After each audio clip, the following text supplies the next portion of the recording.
సర్వశబ్దాత్మికే అన్నాక సర్వనాదాత్మికే అంటాడు కాళిదాసు. ఎందుకని ఈ శబ్దానికి మూలం నాదం.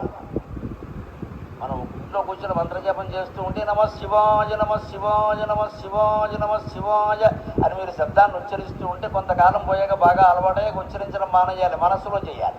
మనస్సులోంచే వస్తూ ఉంటుంది నమ శివాయ అనేది. అది బాగా చివరి స్థాయికి శిఖరాగ్ర స్థాయికి వెళ్ళాక ఆ నమ శివాయ అయిన 5 అక్షరాలు కూడా ఒకే ఒక అని ఒక నాదంలో కలిసిపోతాయి. అది ఖచ్చితంగా ఓం అనే నాదం అవుతుంది. ఆ నాదం సృష్టికి మూలం. అందుకని మూలా నక్షత్రం సరస్వతి. దయచేసి ఆలోచించండి. మూలమైన నక్షత్రం, దాని దోషం అని ఎలా అంటారండి? మూల కూర్చునే నక్షత్రం కాదు. సంస్కృతంలో మూల అంటే ప్రైమ్, ముఖ్యమైన అని అర్థం. మూలధనం అంటారంటే మూలపాతి పెట్టిన ధనం కాదు, పెట్టుబడి అని అర్థం. ఇక్కడ క్యాపిటల్.